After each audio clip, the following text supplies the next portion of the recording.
Hi, everybody. Welcome back to Parenting for a Peaceful Home. I'm your host, Christina Louise, and today I'm going to introduce you to a really good old friend of mine named Kel Lash. She is a family and parenting coach, and today we're going to help you let go of the worry and the fear comes up about not being a good enough parent. Welcome, Kelly. Hello again. How are you? Hi, good. How are you, Christina? I'm doing really well. I'm so excited to introduce you to these parents because I know you have a lot of valuable tips for them today. And I know that a lot of parents that are watching, I've heard it a lot in our Facebook group and throughout the course of the emails that I receive from participants, that people are just worried that they're not doing a good enough job. They're worried that they're not a good enough parent. And I'm so excited that today we're going to help them feel more confident in their parenting so that they can raise really kids who thrive in the world. And I know you've been doing this for years. I want to tell everybody that Kelly and I, we've known each other for 15 years. We've always had a passion for working with children. And Kelly, you went the more like traditional route. Do you want to share with us like your background and your experience and how you came to be a family and parenting coach? Sure, yeah. So, since I was a teenager, I've been working with kids. For a long time, I was teaching. I was substitute teaching and a teacher aide for kids with special needs in mostly special ed classrooms. And then I ended up going back to school to become a therapist. And so for the last 5 years since grad school, I've been working as a child and family therapist with kids and families. So I do primarily family therapy with youth, and I also do work with adults, and I am now doing coaching, family coaching, parent coaching, life coaching, and I also specialize in pediatric hypnosis and self-hypnosis for adults. And I also help adults work on their inner child because of my experience with children. So how does hypnosis help children and parents form better bonds and feel more love and joy in their lives? Hypnosis is amazing. The way that it works. So one thing that's important to know about hypnosis is all hypnosis is self-hypnosis. So the idea is you're using the power of your own subconscious mind to heal from within. So I'm not doing anything fancy where I'm hypnotizing you and you're going to lose control and do something you don't want to do. It's all on your own terms, and it's all based on the power of your own mind. And in that way, it's really no different than a deep meditation or yoga or any modality of therapy or coaching that one might receive. And so what I do is I use different scripts, individualized scripts. So if, say, a child or parent comes to me with an issue of the child's having nightmares, for example, the script would be centered around helping that child feel safe and have good dreams. And there would be key words and key phrases, key images in that script that would guide the child in helping them kind of tame those demons and overcome that fear using their subconscious mind. It's very story-like, it's very visual. It's just kind of like reading a story, but even more powerful. And so they're for all different sorts of things. And I individualize it with the parent or the child, and they can take it home and they can use the recordings that we use to really train themselves to do that healing from within. It's really powerful stuff. Yeah, I'm a big fan of hypnosis. I was a huge skeptic of it until about a year or two ago. I didn't want anybody messing with my mind, and I was like, I'm really afraid they're gonna know all my secrets or they're gonna input something in there that shouldn't be there. So I was like really weary of it. But the more I actually interviewed somebody last year who's like a master hypnosis. He's known all over the world. And so I hit him with some hard questions, and he was very honest with me, and I could just resonate with like, oh, this might be something I'd like to try.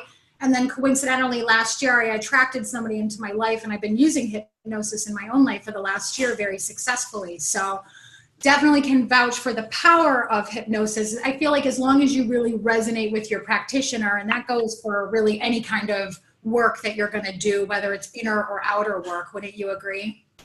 Yes, absolutely. So you went to school for a really long time. You've done a lot of research. I mean, I watched you through the years just like pound the pavement, you know, with traditional education and then doing your own healing work in your own life. Do you have any idea why there's so many parents walking around worried right now that they're screwing up their kid? That's a big question. What I see a lot is, so unfortunately we live in a world where we're not educated as children to be loving and to have an emotional awareness, to develop social emotional skills with our family members, with our friends, other classmates at school, with teachers and other adults. And so what I see a lot is children who are a product of that environment. And so, you know, if kids aren't learning those skills at home, and they're not learning those skills at school, where are they supposed to learn those skills? And how can we blame the parents for not knowing those skills either? There's no way that they would know those skills because they did not grow up in a world where they were taught those skills. So I have a lot of compassion for that. And I love working with parents like that because, you know, they're very honest about where they're at, and it's really good to work from a place like that because we don't know what we don't know. And so all we can do is have, you know, forgiveness and compassion for ourselves and where we're at. And all parents want the best for their children. I don't care who you are. We want the best for our children. And so, you know, it's amazing to work with parents and families like that because they're in a space of they're wanting to do their own healing. And a lot of times what I see is the parents are doing this healing way more than the children even are. Like the parents are the ones with the power because they can do all of this healing themselves. And if they're working on this themselves, if they're learning how to be less judgmental with themselves, more forgiving with themselves, more compassionate with themselves, that's just going to magically rub off on their children, their families, their partners, their friends, their community, their colleagues. It's just going to be easier automatically. So it's really about working with the parent where they're at, no matter what that is, with no judgment, and really giving them some tools to do that healing within themselves. And then everything else can just kind of start to fall into place. Yeah, I find that too. Like, even though I'm not a parent, the more inner work I've done in my own life, the more it rubs off on my parents, my siblings, my partner, my friends, my clients. So there really is, I really believe in, and it's because I've experimented with it and investigated for so many years, that when we change, automatically everybody else either changes with us, or they leave, or they die.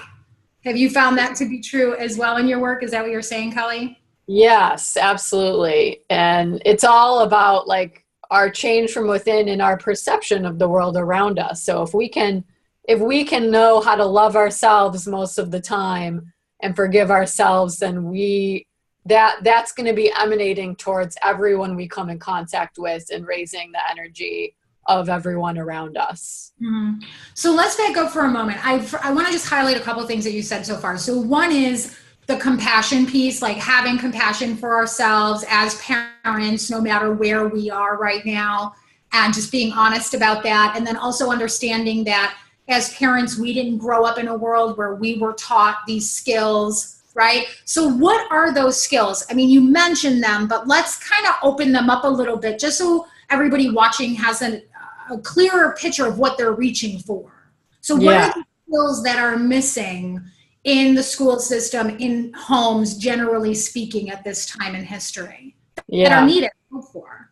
Yeah, it's such a great question. It's so interesting because I really didn't start learning these skills until I was in grad school learning to be a therapist.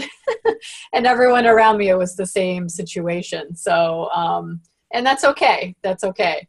But yeah, what we're talking about here is like, so people throw around the word non-judgment a lot. Like, well, what does that really mean? What does it mean to be judging and not judging? So it's always number one, it's got to start within yourself. So non-judgment, meaning we're not judging ourselves for the mistakes, the errors we make. And so that's what we automatically want to do. We want to judge ourselves. We want to say, oh, I can't believe I did this. I'm so ashamed of this. I feel guilty. I have to say I'm sorry 25 times to this person. I beat myself up over and over for the same things, rehashing the same things over and over. And really, I mean, we have to remember that we're living in the present moment, and the only space we're really living in is the present moment. So there's actually no past and no future. And so how can we have done anything wrong if we're just living in the present moment? So non-judgment in terms of really having compassion and forgiving ourselves for everything we possibly can that comes up that we're upset by. And when we can do that, we can really start feeling really pure, unconditional love for ourselves. And that's important because if we don't feel that for ourselves, how are we supposed to feel that for someone else, for our child? And And so, how can we teach them what we don't know? Right? So right. we want our kids to be unconditionally loving and nice to themselves and nice to other people. And but if we're not doing that for ourselves, and if our relationships with our partners, our friends, the world, our government is full of judgments, right, then we can't possibly expect our children to reflect anything other than that back to us. Because Yeah. they really are like little sponges. We hear that a lot, but since you've done the research and you've had the schooling, can you verify that like scientifically that they really are just little sponges and spitting back out what they're getting from you? Oh yeah. I mean, if you think about, listeners out there thinking about like words and phrases that your kids have picked up along the course of the day or week, a lot of it is just funny, right? But like the things that they come up with, they're learning that from the world around them, from TV, from the media, the internet, kids at school, adults on the streets, in some waiting room, you name it, they're going to hear it. So why not model that for them at home from the family and really show that? And Christina, I have to say, you're really good at the self-love. Like that's really a reflection of who you are. And like, if every parent really like reflect, it's one thing to say you love yourself, but it's another thing to actually show that and demonstrate that with the people around you. And when parents are really able to do that, their child is going to do that too. They're going to learn. Children don't get high self-esteem and self-confidence from the messages they get from other people. They get that from within themselves.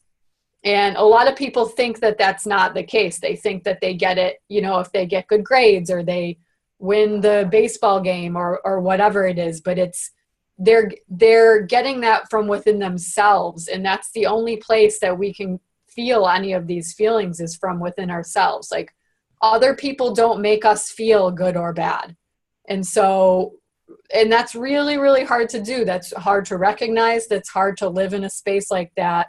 And for children, that's even harder because they're sponges, like you said. They're really, but the beautiful thing about that is because they're sponges, they're able to show compassion. They're able to show empathy and unconditional love and non-judgment in such a pure way. I mean, it's just beautiful. I mean, I learn more from the kids that I work with than I think they ever do of me, because as adults, we get so screwed up and jaded by the world we live in, and children are not yet affected by that. I mean, they are, but they don't have this whole lifetime of being beaten down to the ground by people, by society, by school, whatever, by poverty, by health. They're not yet. Adults have to unlearn this stuff. The rest of our lives, we spend our lives unlearning this and trying to learn these things that are actually going to allow us to be successful, which is self-love, unconditional love, non-judgment of ourselves and others. And that's really like how we're going to be happy. So, you know, working with parents and kids around that, I think, is extremely important. And if we're not doing that with our kids and our clients, then what are we doing? So it almost sounds like we're trying to preserve the child's innocence. We're trying to preserve their self-esteem. We're trying to preserve their connection to a higher power, right? That fulfills them and nurtures them, and that they feel loved and supported by. At the same time, as parents and as adults, we're trying to unlearn all the crap, you know, that we got from the world. Is that what you're saying? It sounds like that's what you're saying. That's what I'm saying. Yeah, absolutely. And, you know, you're talking about, well, how do we do that? I want to give like a couple examples of this. First of all, okay, let's just do like a quick exercise, because this really gets us in that space. So just close your eyes for a moment. Now I want everyone listening to just close your eyes, take a couple deep breaths, tune into your heart, maybe place your hand on your heart, somewhere on your body that feels right, that you can connect with.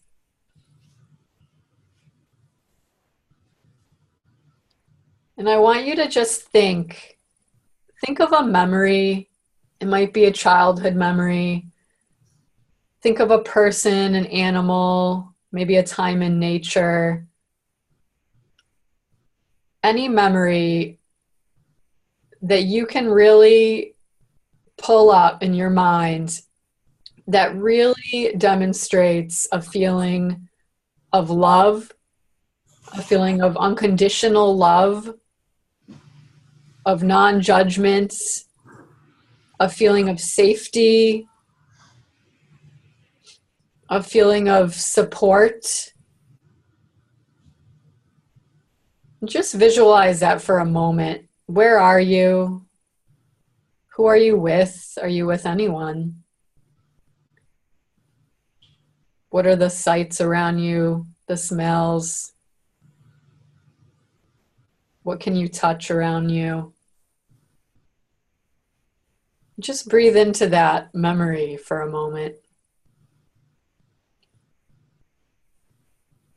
In a moment, I'm going to have you open your eyes, and I want you to just hold on to that feeling that you created.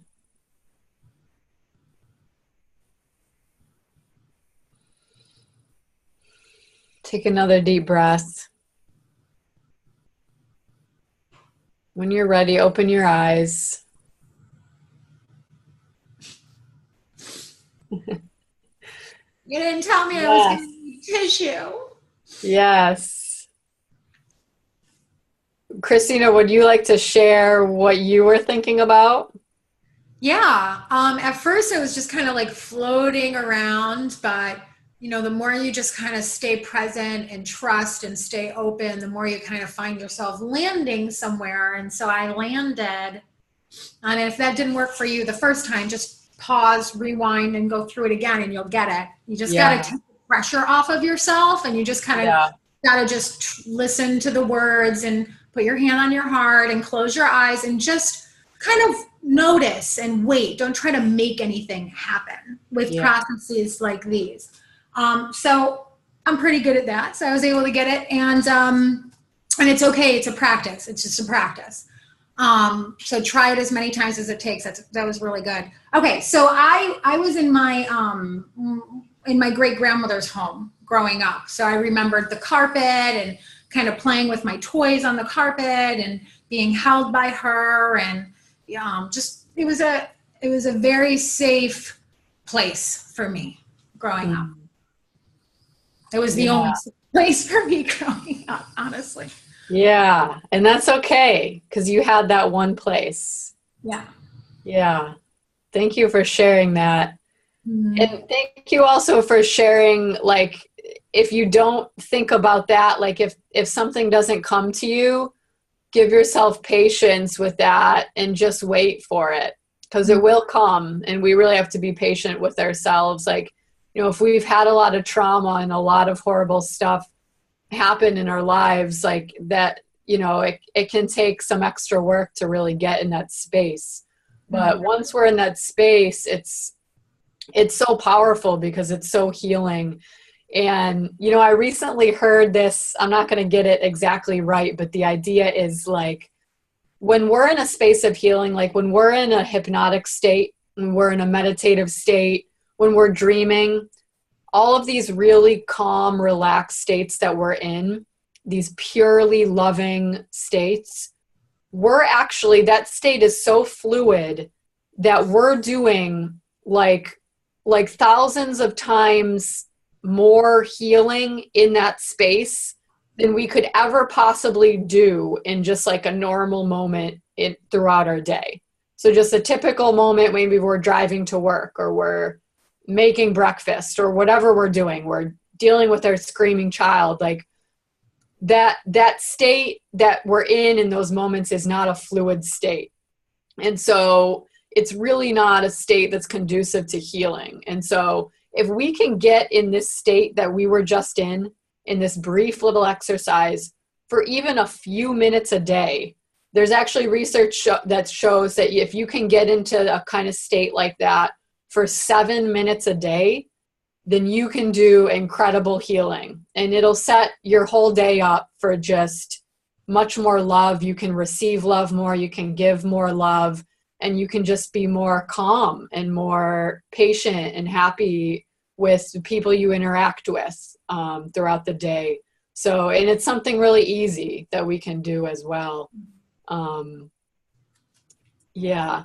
I want to share something. I'm talking a lot about like this unconditional love and this non-judgment. And so one time someone shared this with me. I think I read it maybe in an article or something in grad school or in my internship. And it was someone talking about like, how do they convey like support for their child? And, I don't think I connected it to the idea of unconditional love at the time, but it really is. And so, for example, say, you see your child's playing in their basketball game after school.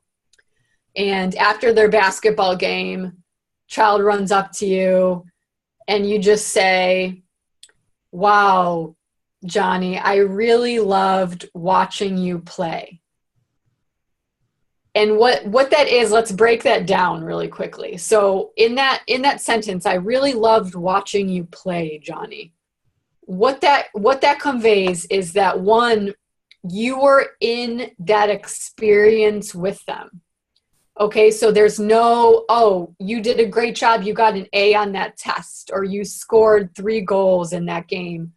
There's no accomplishment. There's no, quote unquote success, how we have learned that to mean. All there is the simplicity of of being in an experience with your child while your child is happy. I mean, really, it's so simple when you think about it. And to be able to convey that to a child is super, super important. I can't tell you how many times I've told that to a parent, like to try to like send that message and change that message in a new way. And it's always like when people hear that, it's always one of those aha moments. Like it seems so simple and obvious, yet we're not really trained to talk like that. We're not trained to just be in the experience and experience that present moment of joy and fun and carefreeness that our children are doing all the time naturally. They just do this. So to really recognize that in your child is very important, and it really conveys a message of unconditional love. Right. And so I wanna talk about that a little bit, because it's really important. It's making me cry because, first of all, okay, so it is so simple, and it's totally the opposite that we were trained in the world, because usually when you see a parent watching a basketball game watching their kids play sports on TV and movies or in real life, they're cheering when the kid's doing, quote, well, and they're disappointed when the kid's not doing so well, and the conversation in the car ride home is usually about how they could have done better to win the game. And it's this little being that all that child wants is to know that you are watching and that you approve of them and that you love them because they're who they are. And when they don't get that, it is so devastating. And whether these parents, you as a parent watching right now, remember it, this is what happened with you in your childhood. You know, those times you were dancing or singing or bringing something to show and tell, or writing a poem or drawing a picture or playing a game, or just wanting your parents' attention. And instead of receiving that unconditional acceptance and support, your well-meaning authority figures dropped their ball and highlighted what you didn't do right and highlighted what you could have done better. And, you know, even just congratulating you on the play, it's not giving them that inner connection that they are so craving with you. Yeah. And if your kid is lashing out, that just means that they're in so much pain and they need your attention and they need your connection, not your punishment, not your condemnation, not your guilt trip, but your connection, just your attention. Yes. And it's so simple by changing a couple of words and taking your focus off what went right or what went wrong and just putting it on that little being.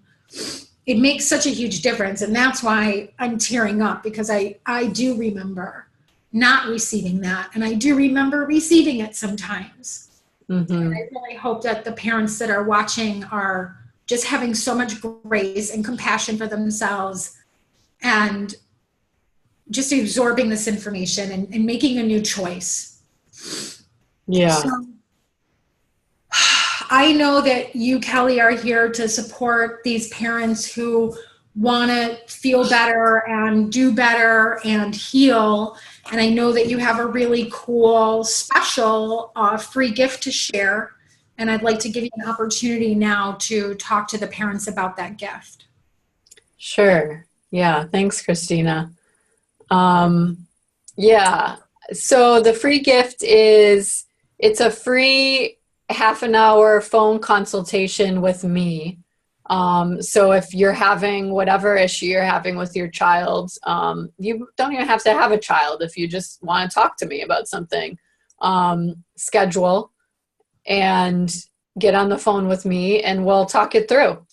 And, you know, I have to say again, a couple things I want to mention about that too. If you're looking for specialized support with hypnosis, pediatric hypnosis, child hypnosis specifically, or you're looking for support with either raising an LGBTQ child, gay, lesbian, transgender child, someone in your family, you're struggling with that yourself, that's also something I specialize in. So I want to put that out there because those two things are like the two big specialized things that I do. And it can be really challenging to find people who are kind of experts in those areas. So I want to put that out there. It doesn't have to be about either of those two things, but yeah, get on the phone with me. I'd love to connect with you. And yeah, thank you, Christina, for talking about that connection piece again. And I was going to mention, like, if your child is acting out, that's a sign that they need to connect with you.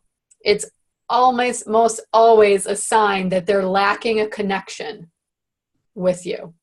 So if you can recognize that in the moment, you've got half the work done for you, because all you need to do is connect. So, and a lot of times this doesn't take words to do this. It takes a smile. It takes, a pat on the back, a hug. It doesn't take a lot. So yeah, give yourselves compassion for that and love. You're doing amazing. Good deal. So if you want to take advantage of Kelly's free gift, you can click the link in the email or right below this video. Thank you for helping me bring some more stuff out and shedding some tears today, Kelly Lash. And thank you to all, you're welcome. And thank you to all the parents who are here joining us today, and just for taking a stand for your kid and being willing to look at this information and just take what resonates and leave behind what doesn't. God bless you all. Is there anything else that you want to say before we end, Kelly? No, I feel honored to be here, Christina. And yeah, thank you. You're welcome. All right, everybody. We'll see you soon. Bye. Bye.